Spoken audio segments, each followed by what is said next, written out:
You're listening to Design Between the Lines, the only design and home furnishings podcast where we talk with the movers and shakers, industry innovators, and lifetime legends of the home furnishings industry.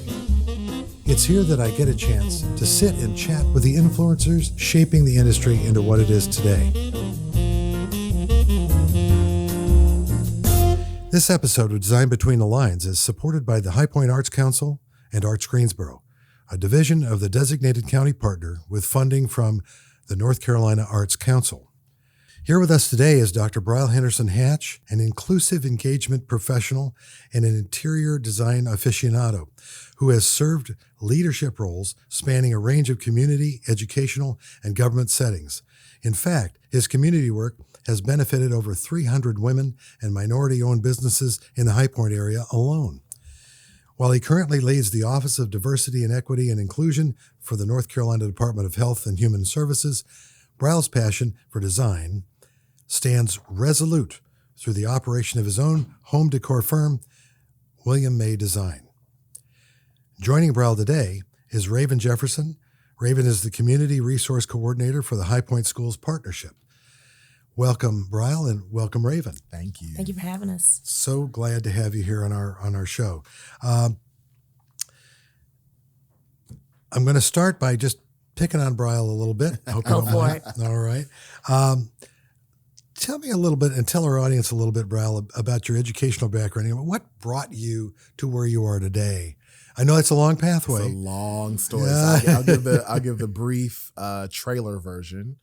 Let's see here. So my bachelor's degree is in speech communication. And so anybody who knows me knows I can talk all day. I love communicating. And then I got a master's in education and a PhD in education and leadership, and was going down the traditional path of what my degrees were in. And so worked in higher ed and kind of climbed that ladder. And my passion, though, is in impact work.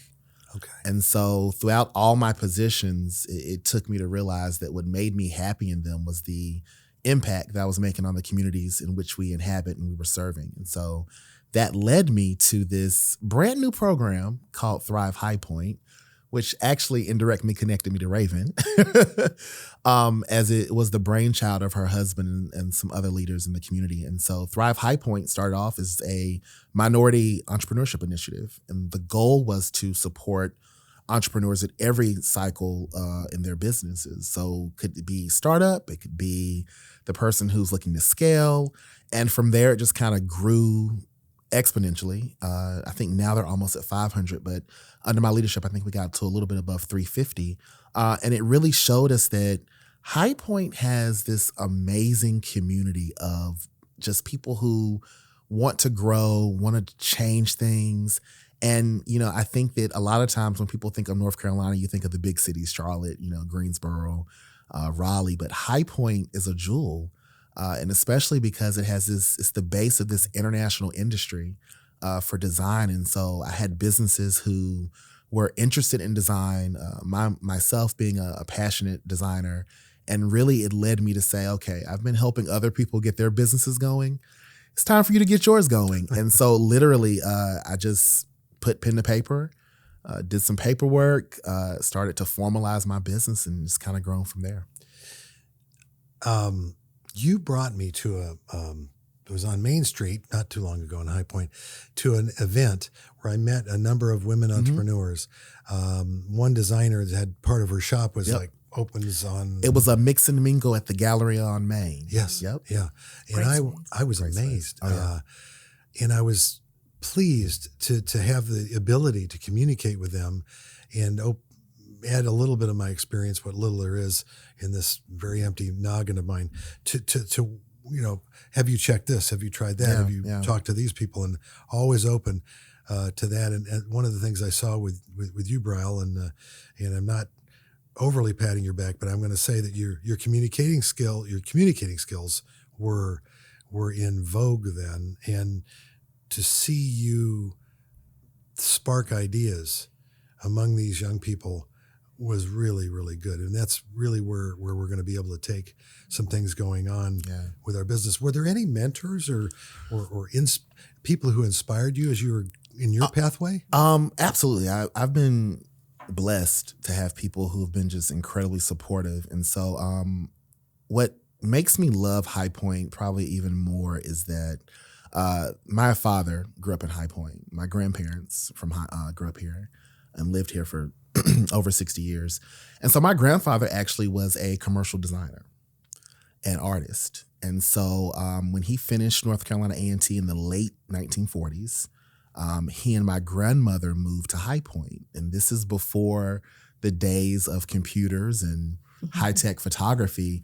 Furniture companies actually used to hire him to draw by hand sketches of furniture in settings. And so also being a Black man during that time, he could not get a job at any of the large commercial design firms, artist firms here in High Point. Wow. So he started his own business. And so even growing up, as he was getting ready to retire, I used to see him on his sketching and drawing these amazing designs. And I used to play with the markers that he probably was running crazy because these were not Crayola markers, but but it just inspired me to kind of tap into my creative side. And so I think that's probably what sparked my passion, is seeing him draw these amazing couches and, windows and pillows and chairs and rugs that were all sketched by hand. And they're absolutely gorgeous. I still have some, and they're just amazing. That sparked it all. That is a great story, but also you can see your father and you in terms of your drive, and you're not going to let anything get in your way. And absolutely. Which brings me to Raven.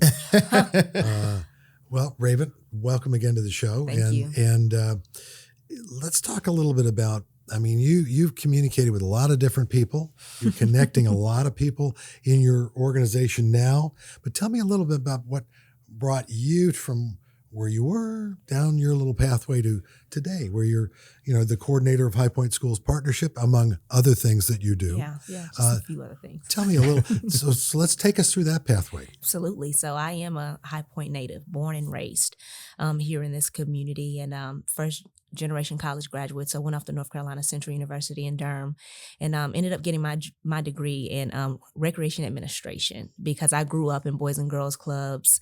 I grew up playing rec sports and thought, for me, I want to be able to run those centers and provide the same opportunities for the community as I benefited from. Then quickly learned people who work in rec centers work on weekends and evenings, and that's not the life for me. So I took my programming experience and became a communities and school site coordinator at the middle school I attended here in High Point, and was able to engage with students, the case managed students, and work with their families and provide interventions at the school. And my favorite part of that job was the exposure that I could offer to students, because I benefited greatly from the programs I was a part of and the opportunities to travel and see and learn different things. And so I wanted to do the same for the students that I worked with. And so we took a lot of college tours. We did a lot of job exploration and job shadowing. And that was my most favorite part of that job. And then the pandemic happened. I was there for about 6 years and decided to take a chance on myself. While I was getting my master's in higher education, actually, I was going to transition to the university higher ed setting, but decided to get my real estate license simultaneously. Wow. And so did about a year and a half in commercial real estate full time. Which helped me to actually step foot into my first showroom here in High Point. Okay. Believe it or not, born and raised, stepped into my first showroom maybe 2 years ago. Really? Yes. And so that opened my eye to what this industry means to our city and the opportunity of impact it could have. Initially, I immediately thought about the students that I worked with, and if they knew what was in High Point, the jewel we have here, how they could take advantage of it. And so did my year and a half in commercial real estate and landed with the High Point Schools Partnership. And so the High Point Schools Partnership, we are an initiative that's affiliated with the Gifford Education Alliance, and we provide support, promotion, and advocacy for all the public schools here in High Point.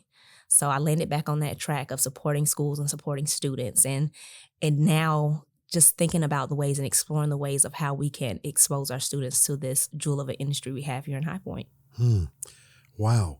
I'm going to call what you were doing with the real estate thing is sort of, in football, they call that piling on. I don't know what, but wow, that's, I don't think I could have done that. I bless you for getting through all of that. Thank and you. Coming out on the other side. So that's good.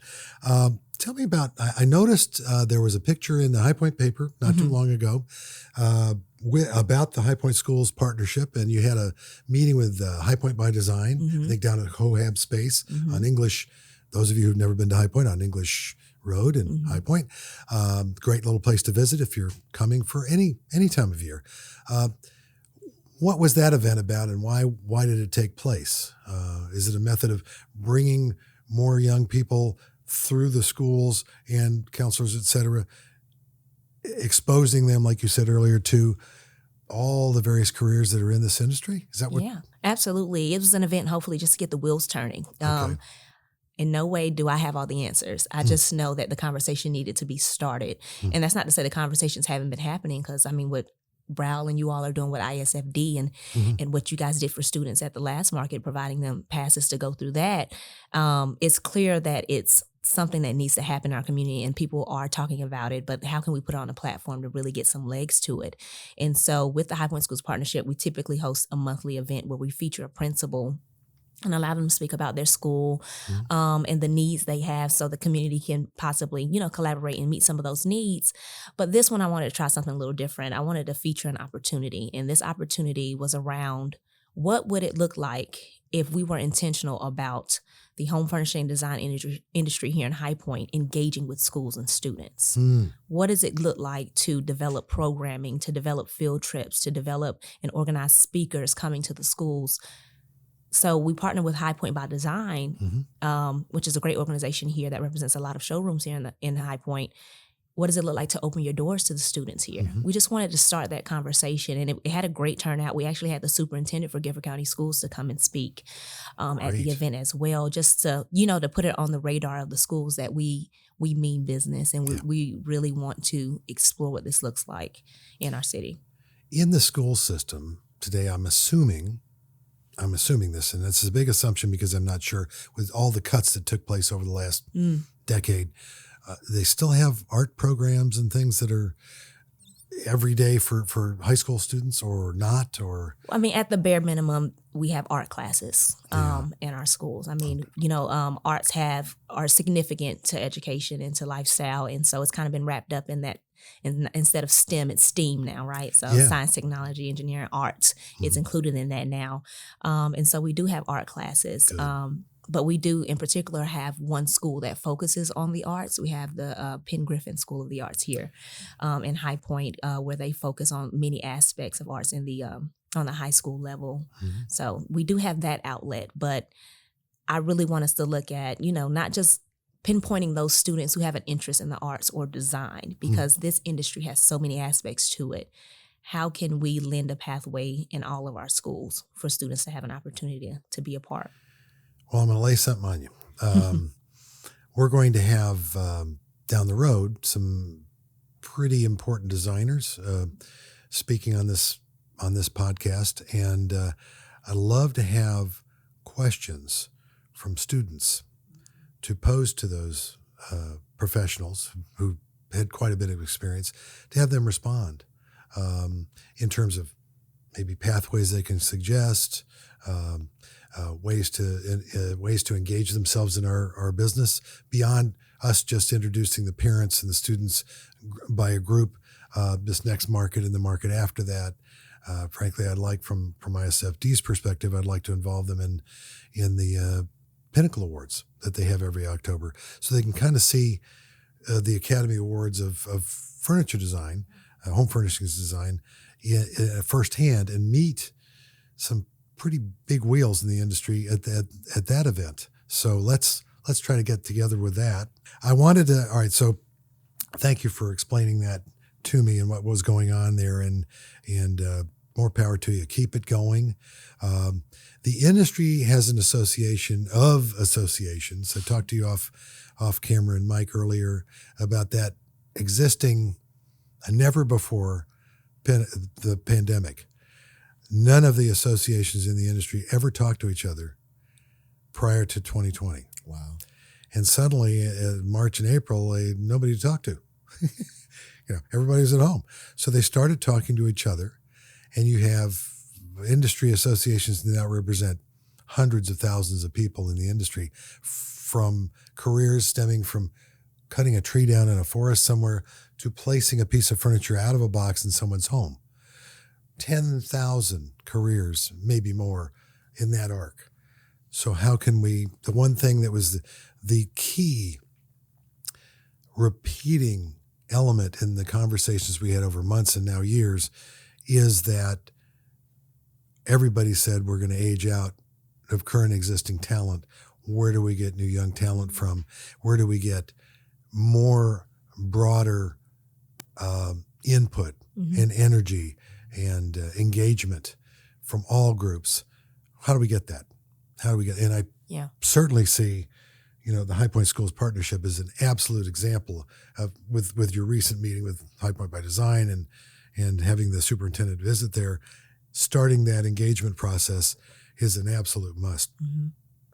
The market's been around for over 110 years, and we really haven't had local engagement with communities and schools and young people who can see a pathway to a career that, as you mentioned earlier, Raven, they didn't even know existed. And until we enlighten them, we can't. So by this podcast, we're trying to bring that out and connect with you all and with the industry. And you're going to be able to go to isfd.org and see information pertaining to that. I'm assuming, Raven, that there's a way for students to engage with and their parents with High Point Schools Partnership in some way. Yeah. Is that existing now, or is that coming down the road? Well, so a lot of our interaction is with potential business partners, because one of our main things is connecting schools with community and business partnerships. So then they can work together. Like internships, maybe? Including that, all things included, volunteers, donations, job shadowing, all the things. And so just the community taking ownership of our schools and being able to fill some of those gaps where you mentioned budget cuts, where the budget's not meeting and where the budget does not allow.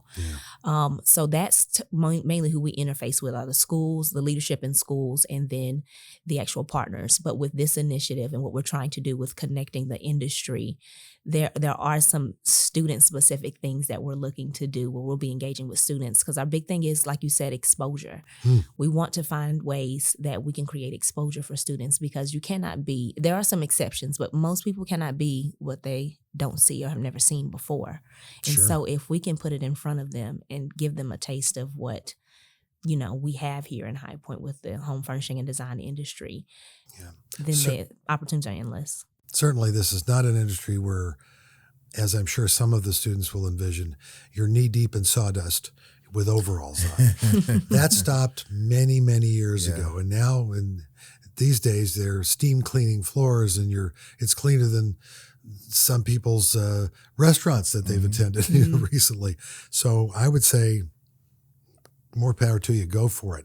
I'm going to bring it back to design for a minute. We'll talk a little bit about this.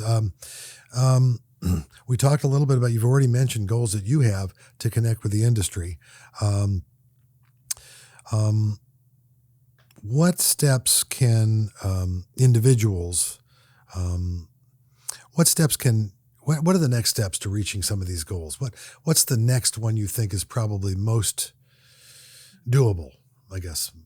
I mean, you've already had the perfect exposure opportunity with High Point by Design. What's the next step in that process, do you think? Either one of you can answer that. I think the first thing is exposure.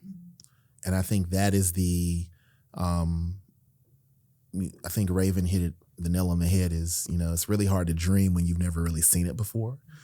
And so I think that if you think about the thousands of students that call the 30-mile radius around us home, and within those thousands of students, there are people who have natural creative abilities, individuals who have all these amazing gifts and talents, and to realize that there is a billion-dollar industry literally around the corner from them that would not only be able to use their skills and talents, but really help it to grow and develop.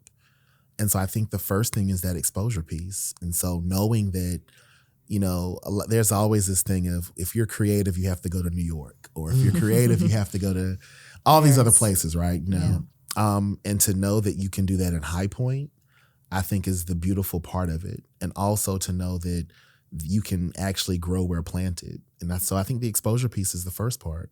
It's the major part. Okay, exposure number one.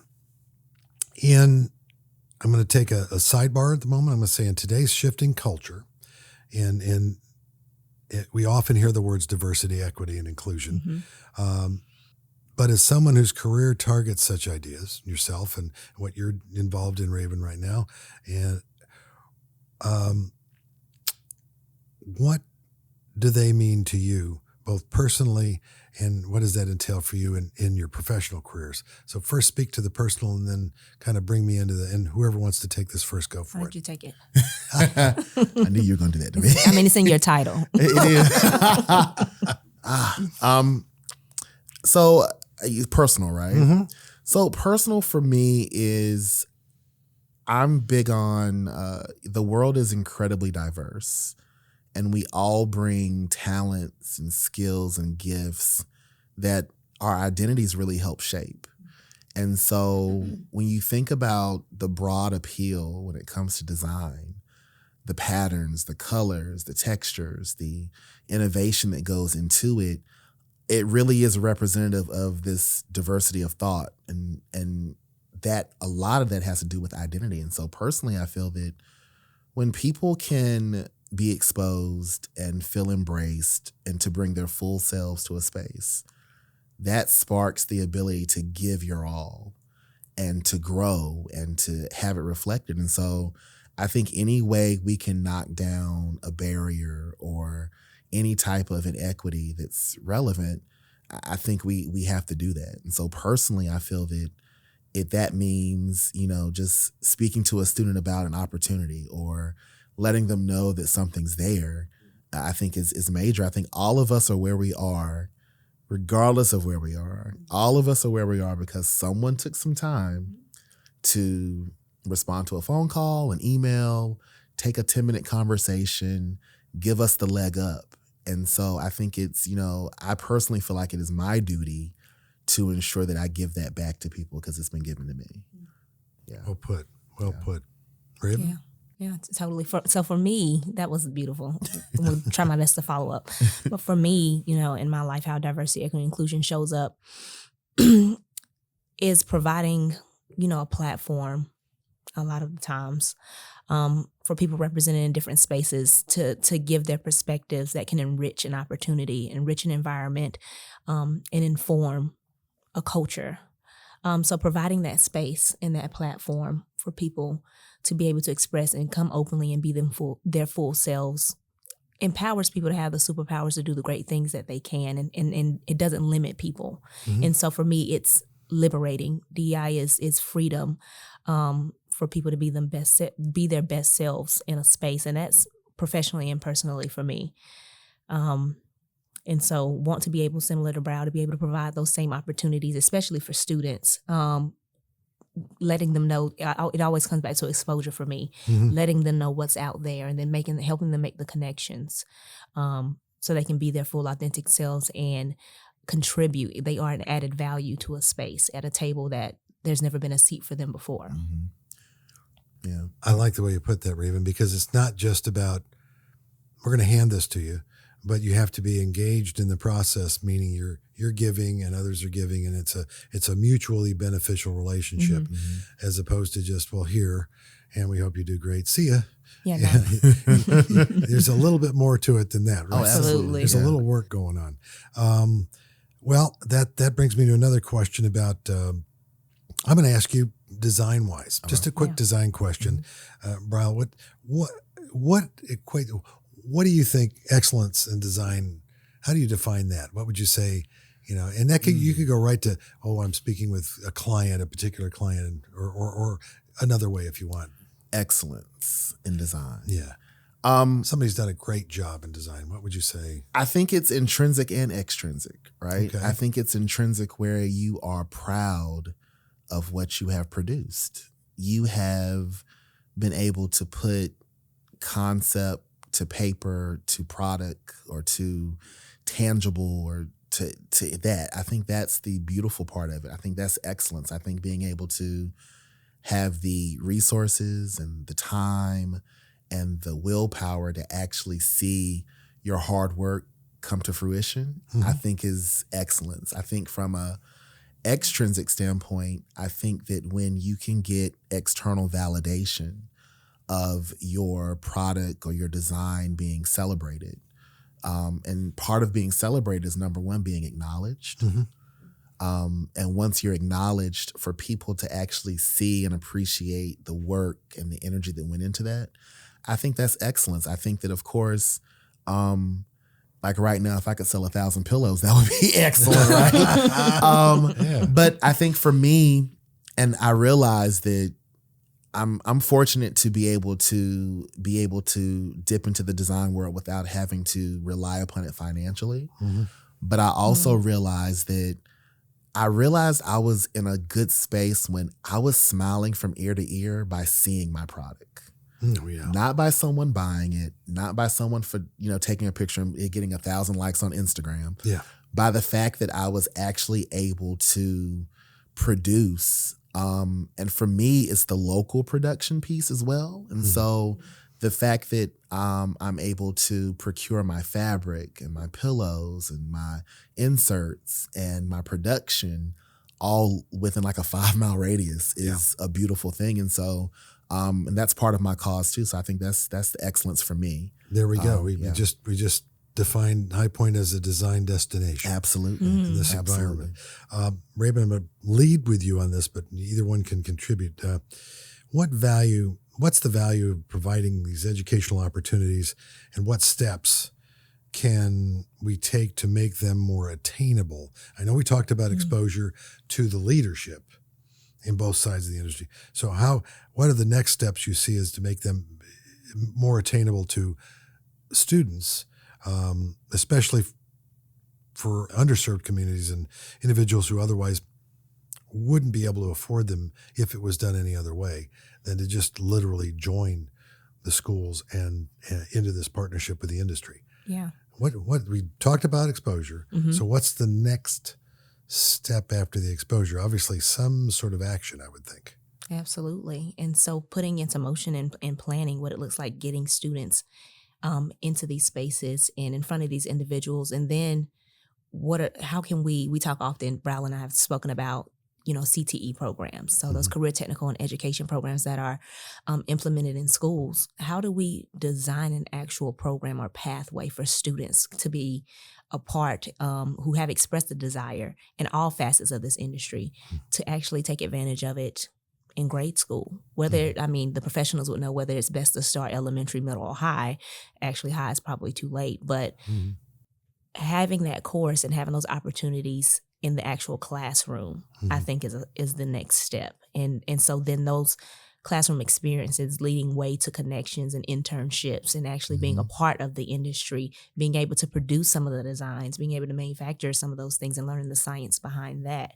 And so actually making it feasible for them by providing it in the public school setting, because access is a huge thing. And earlier rather than later. Absolutely. Right? Is there a particular age group that they're sort of trying to hone in on as far as, if it's high school freshman, sophomore, is it, where do you need, I know if you get down to junior, senior, you've kind of laid a path out already. That's late. It needs to be early. And so think about, what's interesting is I remember being in school, in elementary school, the doctor comes in this career day. And it's, but imagine if a design element related to design and furniture and innovation was introduced when a kid is in second grade. And so they have an art project to, create a chair or draw something like that, and to be able to have it expound upon as they move forward. And so if you think about, like, when we have conversations on workforce development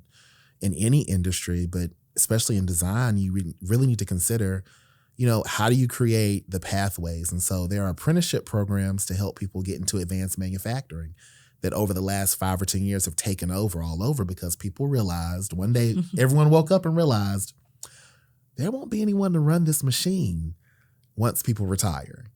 And everyone got scared and said, oh my gosh, we need to respond. So their response was, you introduce it in middle school, you create a high school pathway, By the time you're 16, you can be in an apprenticeship program.